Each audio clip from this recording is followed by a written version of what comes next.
የሀዲያው ተከላካይ ዳግም ንጉሴ የጽናት ጥግ እርስዎ ቢሆኑ ምን ያደርጋሉ? የትልቅ ሙያ ባለቤት እንዲሆኑ ምክንያት የሆነው የወላጅ አባቶ ሕይወት በድንገት ቢያልፍና ገና ሀዘኖ ሳይበርድ የእምባው ዘለላ ሳይደርቅ ወደ ስራ እንዲገቡ ቢጠየቁ መልሶ እሺ ወይስ እምቢ ይሆን ነበር? የመላኩ ወልደሰንበት ቀጣዩ ዘገባ ትኩረቱን በዚህ ላይ አድርጓል። አብራችሁን ቆዩ። ቻናላችን ሰብስክራይብ፣ ላይክና ሼር በማድረግ ቤተሰብ ይሁኑ። ወደ መረጃው አለፍኩኝ። በእግር ኳስ ሕይወት ዘመኔ እንዲህ አይነት አጋጣሚዎች በተለያየ ጊዜ በተለያዩ ስፖርተኞች ላይ ሲደርስ ሰምቻለሁ፣ አይቻለሁ።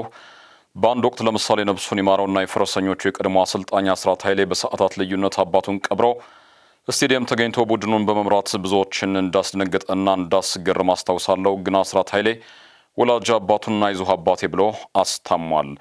የዛሬው ባለታሪካችን ወጣቱ የሀዲያ ሆሳዕና ተከላካይ ዳግም ንጉሴ ግን ይህን እድል ወይም አጋጣሚ አላገኘም። ታሪኩ እንዲህ ነው።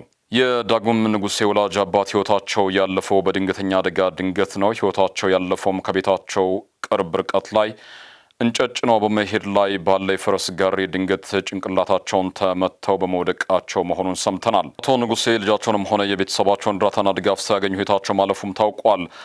ህልፈተ ሕይወቱን ለዳግምና ቤተሰቡ አሳዛኝ፣ ከባድና ፈታኝ ያደረገው አንዱና ዋናው ምክንያት ይህ ነው። በእርግጥም በሀገራችንም ሆነ በዓለማችን አንድን ሀዘን መራርና የከፋ በሚያደርጉ ክስተቶች ዋነኛው ይህ በነ ዳግም ቤተሰብ ላይ የደረሰው የማይታሰብና የማይጠበቅ ድንገተኛ አደጋ ነው። ዳግም ንጉሴ በእግር ኳስ ሙያ ትልቅ ደረጃ እንዲደርስ ምክንያት እኚሁ ሟች ወላጅ አባቱ አቶ ንጉሴ ናቸው። አቶ ንጉሴ በወጣትነት ዘመናቸው በአውራጃ ደረጃ ጥሩ እግር ኳስ ተጫዋች ነበሩ። ኳስ አሳቅፎ በማሳደግ እግር ኳስ በዳግም ልብ ውስጥ እንዲሰርጽ አድርገዋል። ይሁን እንጂ ዳግም እኚህ አባቱን በድንገተኛ አደጋ ለደቂቃ እንኳን አለሁ አባዬ አይዞህ አባዬ ብሎ በዚያ ክፉ ወቅት መድረስ ሳይችልና ሳያስታመም በሞት ተነጥቋል። ይህም ሀዘኑን መቼም ከውስጡ እንዳይወጣ አድርጎታል።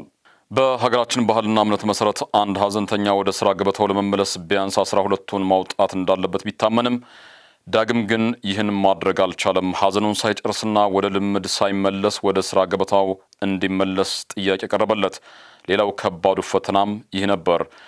ይሁን እንጂ ዳግም ንጉሴ በሀዘን ላይ ሆኖም ቢሆን ታዲያ የቡድኑ ሁኔታ በቅርብ ይከታተል ነበርና ድንገተኛውን ጥሪ ሳያቅማማ ተቀበለ። የሁለት ቀን ልምድ ብቻ አድርገውም ሰኞ ዕለት ሀዲያ ሆሳዕና ወላይታ ዲቻ ባደረገው ጨዋታ ላይ ተሰልፎ ተጫወተ። ድንቅ አቋሙንም አሳየም።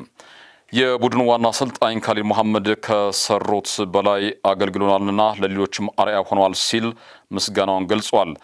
ሀዘኑ ከባድ ፈታኝ ቢሆንም የቡድኔን የእርዳታ ጥሪ ወደ ጎን ማለት ግን አልቻልኩም በማለት ዳግም ንጉሴ ስለ ሁኔታው አስረድተዋል። የቡድኑ አሰልጣኝ ካሊድ መሐመድ በዚህ ወቅት እሱን ተጫወት ብሎ መጠየቅ ፍጹም ከብዶን ነበር።